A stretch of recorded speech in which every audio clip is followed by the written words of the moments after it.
Every single book which I've toppers suggested, but nothing worked for me.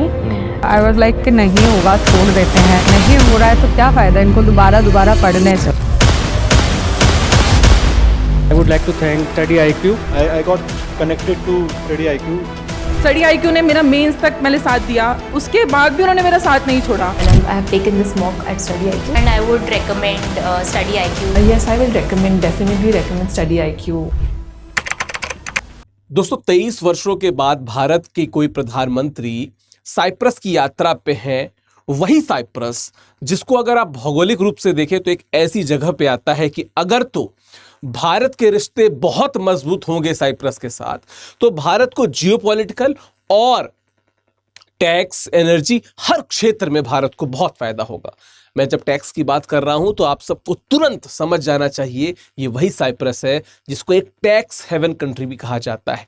क्यों कहा जाता है ये कमेंट बॉक्स में आप बताइएगा, क्योंकि आज हम जिन पर्सपेक्टिव पे बात करने वाले हैं वो जुड़े हैं भारत साइप्रस के संबंधों से जुड़े, IMEC कॉरिडोर से जुड़े, यूरोप से जुड़े। ठीक है, यूरोप में जो भारत की पहुंच है कैसे ये एक चाबी के रूप में, एक की के रूप में काम कर सकता है जब प्रधानमंत्री नरेंद्र मोदी साइप्रस की यात्रा पे गए हैं। इसके पहले भारत के राष्ट्रपति कई बार विजिट कर चुके हैं, बट प्रधानमंत्री का ये 23 वर्षों बाद कोई दौरा है तो इस पे हम विस्तार से देखेंगे। इसके पहले मैं बताता चलूं कि आज जब आप ये वीडियो देख रहे हैं तो आज अंतिम दिन है हिंदी साहित्य वैकल्पिक विषय से जोड़ने का।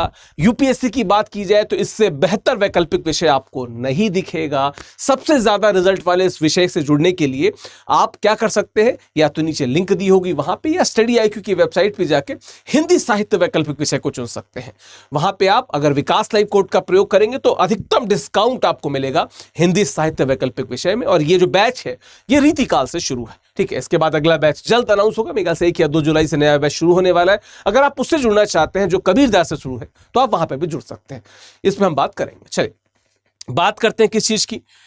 आप इस इमेज को अगर यहां पे देखेंगे तो ये मेडिटेरेनियन सी, जिसको भूमध्य सागर भी यहां पे कहते हैं। ठीक है, यहां पे आपको साइप्रस, ठीक है, यहां पे आपको साइप्रस देश दिख रहा है, यहां पे आपको तुर्की दिख रहा है, यहां पे सीरिया दिख रहा है, यहां पे बहुत सारे देश। और ये साइप्रस, अगर आप भौगोलिक स्थिति की बात करें तो साइप्रस वाहिद एक ऐसा देश है कि अगर तो भारत के रिश्ते यहां से देखिए, अगर इस तरफ से देखा जाए तो अगर भारत के रिश्ते साइप्रस से बहुत ज्यादा मजबूत होते हैं तो ऊर्जा के क्षेत्र में, व्यापार के क्षेत्र में जो हमारी क्या कहते हैं मजबूती बढ़ेगी, वो तो बढ़ेगी ही। जो सबसे जरूरी बात है वो ये कि जियोपॉलिटिकल सीन में भारत एक इस जगह पे, ऐसी जगह पे आ जाएगा जहां पे भारत आसपास, आप तुर्की को देखिए, सीरिया को देखिए, ऐसे देशों को चुनौती पेश कर सकता है या एटलीस्ट वहां पे जियोपॉलिटिकली मजबूत हो सकता है। ठीक है, चलिए कुछ बातों पे बात कर लेते हैं। तो साइप्रस गणराज्य भूमध्य सागरीय क्षेत्र का एक छोटा द्वीपीय राष्ट्र है। भारत की विदेश नीति में एक महत्वपूर्ण स्थान रखता है। और जब मैं पिछली यात्रा की 2018 की बात कर रहा हूं, उस समय भारत के राष्ट्रपति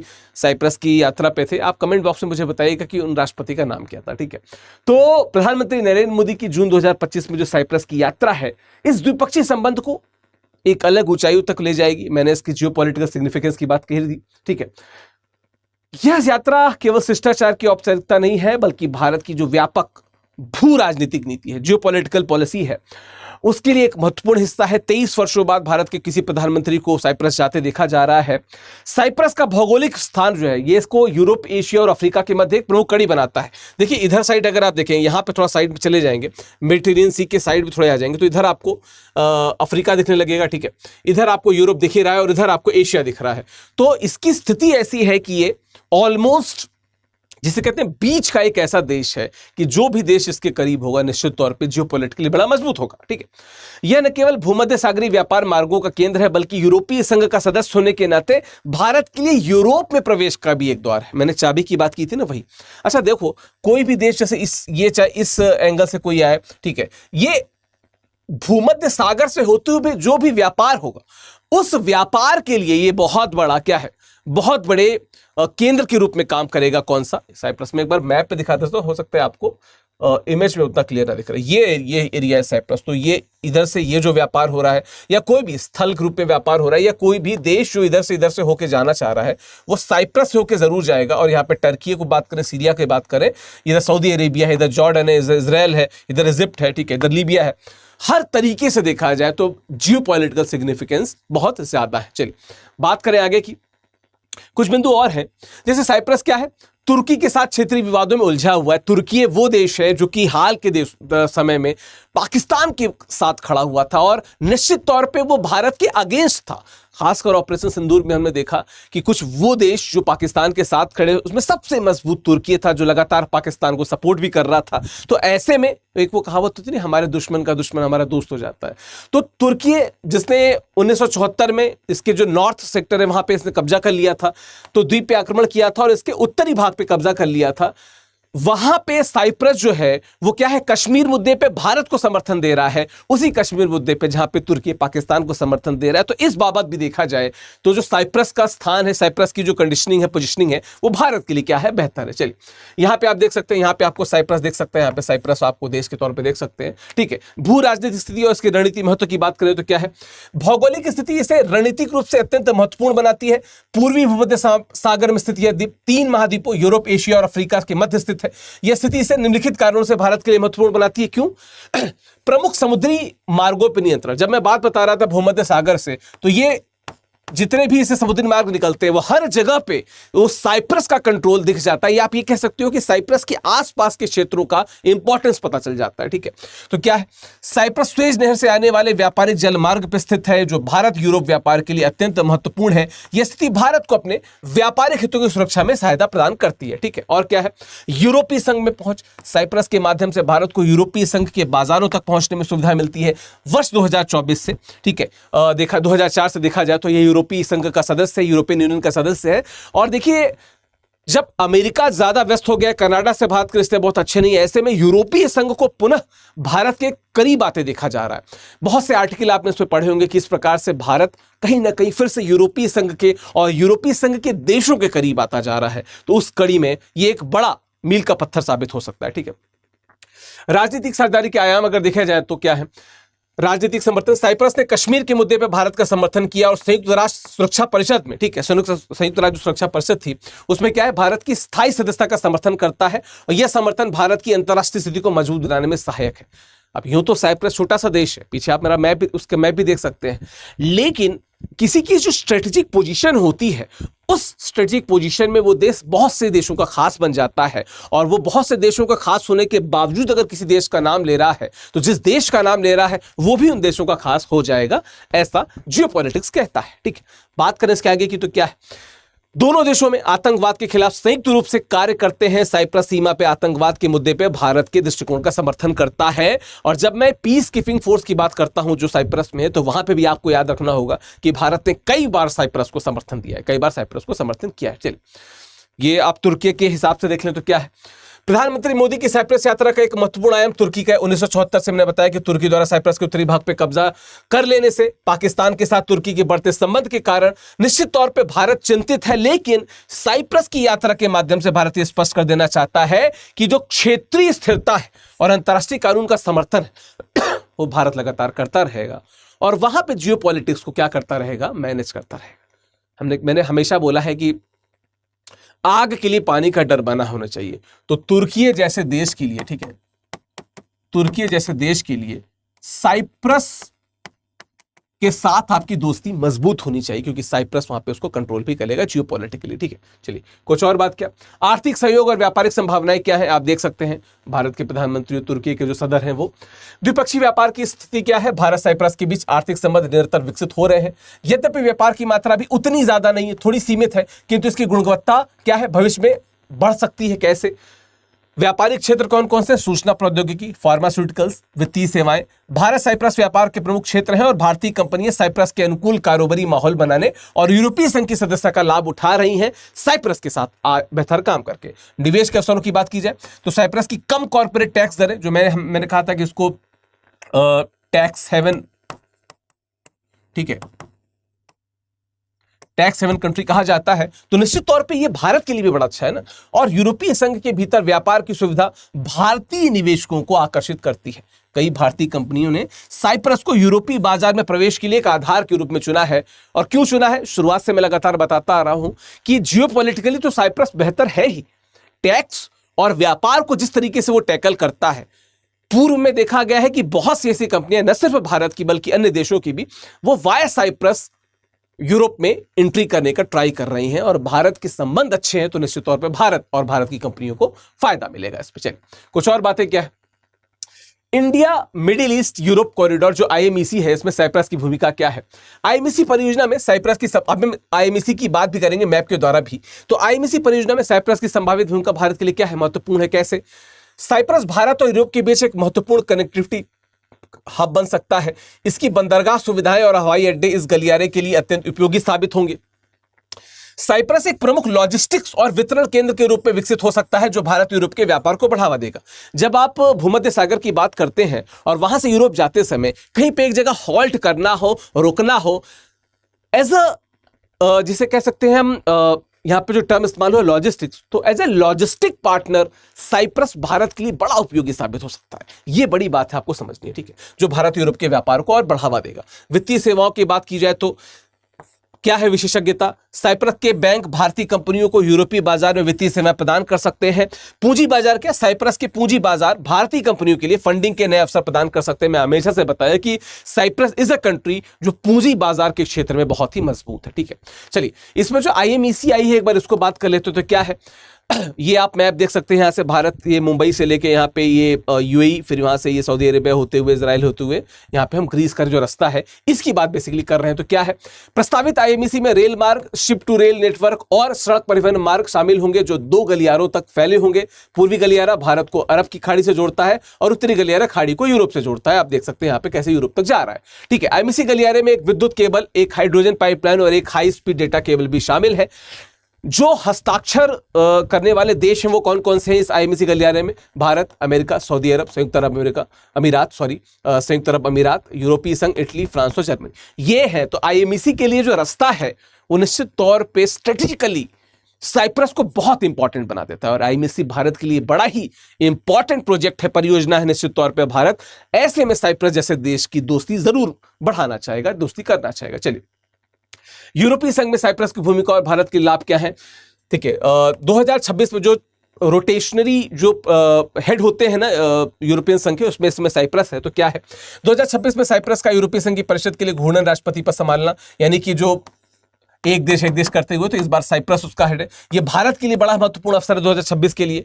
नीतिगत प्रभाव क्या होंगे, साइप्रस के राष्ट्रपति पद के दौरान भारत अपने हितों को यूरोपीय संघ की नीतियों में शामिल करवाने का प्रयास कर सकता है। राष्ट्रपति पद में समझना, जो यूरोपीय संघ के हेड के तौर पर साइप्रस 2026 में दिखेगा, वहां पर कहीं ना कहीं भारत को हेड हो सकता है, ठीक है। कभी कभी अनुवाद ऐसा आ जाता है कि दिक्कत करता है। खैर, भारत यूरोपीय संघ मुक्त व्यापार समझौते, जो मुक्त व्यापार की बात बहुत बार की जाती है, उसकी दिशा में साइप्रस एक सकारात्मक भूमिका निभा सकता है। और यूरोपीय संघ जिससे पुनः भारत जुड़ने की कोशिश कर रहा है यूएस और कनाडा के पीछे हटने के बाद में, तो निश्चित तौर पे ये एक बड़ा रणनीतिक साझेदार हो सकता है अगर हम साइप्रस को अपने कमांड में ले सकते हैं, साइप्रस के साथ दोस्ती कर सकते हैं। चलिए भूमध्य सागरीय MED9 में भूमिका क्या है।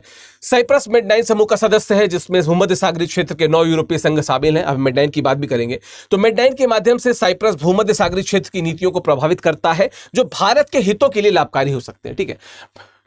ये MED9 जो है ऊर्जा के क्षेत्र में सहयोग को बढ़ावा देता है जिससे भारत भाग ले सकता है। MED9 को एक बार देख लेते हैं। EU MED या यूरो MED9 या MED9, पूर्व में MED7 था।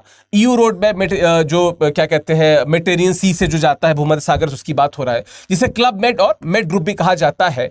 9 भूमध्य सागरीय और दक्षिण यूरोपीय संघ के सदस्य राज्यों का एक गठबंधन है जिसमें Croatia, Cyprus, France, Greece, Italy, Malta, पुर्तगाल, स्लोवेनिया और स्पेन है। अब इसमें देखो ना, फ्रांस की बात करें, इटली की बात करें, माल्टा की, पुर्तगाल की, स्लोवेनिया, स्पेन, साइप्रस, क्रोएशिया, सभी देश स्ट्रेटेजिकली देखा जाए तो भारत के लिए बहुत और बहुत और बहुत इंपॉर्टेंट है MED9, ठीक है। चलिए सभी 9 देश यूरोपीय संघ के राज्य हैं, यूरोजोन यूरो मुद्रा का हिस्सा है और साइप्रस को छोड़कर सभी असीमित शेंगेन क्षेत्र का हिस्सा है। शेंगेन क्षेत्र क्या होता है, कमेंट बॉक्स में मुझे बताते चलिएगा कि व्हाट इज शेंगेन क्षेत्र, क्या है शेंगेन एरिया आपके हिसाब से, ठीक है। चलिए कुछ और बातें क्या है। कॉमनवेल्थ संबंध की बात कर ली जाए तो दोनों देश कॉमनवेल्थ जो ग्रुप है उसके सदस्य हैं। 1949 में कॉमनवेल्थ से जुड़ी कोई बात हुई थी जिससे भारत का सदस्य बना था या हटा था, क्या था प्रोसेस बताइएगा जरा। और कॉमनवेल्थ देश क्या होते हैं, क्या कोई कॉमन देश इन पे राज्य करता था, कुछ इस कारण बने या कोई और कारण है कॉमनवेल्थ देश बनने का कमेंट बॉक्स में मुझे बताइएगा, जो उनके बीच ऐतिहासिक और सांस्कृतिक संबंधों को मजबूत करता है। साझा मूल्य क्या है? लोकतंत्र, कानून का शासन, मानवाधिकार के प्रति उनकी साझा प्रतिबद्धता दोनों देशों को जोड़ती है। बहुपक्षीय मंचों पर सहयोग, कॉमनवेल्थ के अतिरिक्त अन्य अंतर्राष्ट्रीय मंचों पर भी दोनों देश समान स्थिति अपनाते हैं, जहां पे वो एक दूसरे को सहयोग देते नजर आते हैं, एक दूसरे का सहयोग करते नजर आते हैं। चलिए, ऊर्जा सुरक्षा और प्राकृतिक संसाधनों की बात कर ली जाए तो प्राकृतिक गैस भंडार की खोज क्या है? पूर्वी भूमध्य सागर में प्राकृतिक गैस के विशाल भंडारों की खोज ने इस क्षेत्र को, यानी कि जो साइप्रस का क्षेत्र है, इसकी भू राजनीति को बदल दिया है। क्या है साइप्रस के गैस भंडार? साइप्रस के समुद्री क्षेत्र में अनुमानित गैस भंडार भारत की ऊर्जा सुरक्षा के लिए महत्वपूर्ण हो सकते हैं, और जहां भारत किसी और देश के पीछे भागता है, साइप्रस जैसे दोस्त के नाते भारत और बेहतर कर सकता है इस क्षेत्र में। ऊर्जा साझेदारी क्या है? भारत की ऊर्जा कंपनियां साइप्रस के गैस क्षेत्र में निवेश और भागीदारी की संभावनाओं को तलाश रही हैं, और ये तलाश तब और बेहतर हो जाएगी जब भारत जो भविष्य में अपनी ऊर्जा योजनाओं को देखता है तो साइप्रस से वहां पे सपोर्ट मिल सकता है। ठीक है, नवीकरणीय ऊर्जा में सहयोग की बात की जाए तो क्या है? साइप्रस की नवीकरणीय ऊर्जा क्षेत्र में रुचि भारत के लिए सहयोग के नए अवसर प्रदान कर सकती है, क्योंकि साइप्रस को इसमें इंटरेस्ट है, भारत इसमें बड़ा अच्छा कर रहा है, तो दोनों एक दूसरे को सपोर्ट कर सकते हैं। भारत की सौर ऊर्जा तकनीक और अनुभव का साइप्रस में उपयोग हो सकता है, और वहां की ऊर्जा क्षेत्र का भारत में। और क्या है, दोनों देश हरित हाइड्रोजन के क्षेत्र में सहयोग कर सकते हैं। भारत में हैवी रिसर्च हो रहा है, BHU और इंडियन स्कूल ऑफ साइंसेस जैसे बहुत से उदाहरण ऐसे हैं जहां पे इंडियन इंस्टीट्यूट ऑफ साइंसेस, माफ कीजिएगा, जहां पे हरित हाइड्रोजन यानी कि ग्रीन हाइड्रोजन के क्षेत्र में बहुत ज्यादा काम हो रहा है। चलिए, अंततः क्या है और बात क्या? शांति स्थापना में भारत भूमिका क्या? संयुक्त राष्ट्र शांति सेना में भारत की सक्रिय भागीदारी साइप्रस के संदर्भ में विशेष महत्व रखती है। हम सबको पता है कि जो United nation peace keeping force थी साइप्रस में, ठीक है, उसमें 3 बल कमांडर भारत पहले प्रदान कर चुका है 64 में। ठीक है, भारत का शांति स्थापना का व्यापक अनुभव साइप्रस समस्या के समाधान सहायक हो सकता है। तुर्की को टारगेट करने के लिए भारत का सपोर्ट ले सकता है साइप्रस। आतंकवादी विरोधी सहयोग क्या है? दोनों देश आतंकवाद के खिलाफ संयुक्त रूप से कार्य करते हैं। खुफिया सहयोग की बात कर ली जाए तो सूचना साझाकरण और खुफिया सहयोग के माध्यम से दोनों देश आतंकवाद का मुकाबला करते हैं। भारत साइप्रस के सुरक्षा बलों की क्षमता वृद्धि में सहायता कर सकता है। साइबर सुरक्षा में भारत सपोर्ट कर सकता है। डिजिटल युग में साइबर सुरक्षा एक महत्वपूर्ण चुनौती है, और भारत जिस मकाम पे पहुंचा है, साइप्रस जैसे देश को भारत से बहुत सा सपोर्ट मिल सकता है, इसकी बात भी हो सकती है। ठीक है, तकनीक सहयोग की बात की जाए तो भारत की साइबर सुरक्षा विशेषज्ञता साइप्रस के लिए बहुत उपयोगी है, और साइबर सुरक्षा के लिए संयुक्त अनुसंधान परियोजनाएं भी दोनों देश शुरू कर सकते हैं, चालू कर सकते हैं। चलिए, भविष्य की दशा क्या हो सकती है? भारत साइप्रस संबंधों का भविष्य उज्जवल है। दोनों देशों के बीच बढ़ते सहयोग से न केवल द्विपक्षीय हित साधे जाएंगे, बल्कि क्षेत्रीय स्थिरता, जो तुर्की और साइप्रस का जो बैलेंस है, यह बन सकेगा। तुर्की को हम कहीं ना कहीं बैलेंस आउट कर सकेंगे यहाँ पे, ठीक है, और वैश्विक शांति में भी योगदान मिलेगा। प्रधानमंत्री मोदी की यह यात्रा एक नई शुरुआत है, जो आने वाले दशकों में भारत साइप्रस संबंधों की नींव को मजबूत करेगी। साइप्रस के साथ भारत का बढ़ता सहयोग यह दर्शाता है कि भारत अपनी विदेश नीति में छोटे लेकिन रणनीतिक रूप से महत्वपूर्ण देशों को भी महत्व देता है। यह काम चाइना भी करता था। चाइना ने भी, अगर हम बात करें तो चाइना ने भी अपने पूर्व के क्षेत्र में, जो वहां पे समुद्र परिसंचरण था, उधर के फिलीपींस आदि आसपास के छोटे मोटे देश थे, आइलैंड्स थे, उनको बहुत कंट्रोल किया है, बहुत सपोर्ट करके कंट्रोल किया है।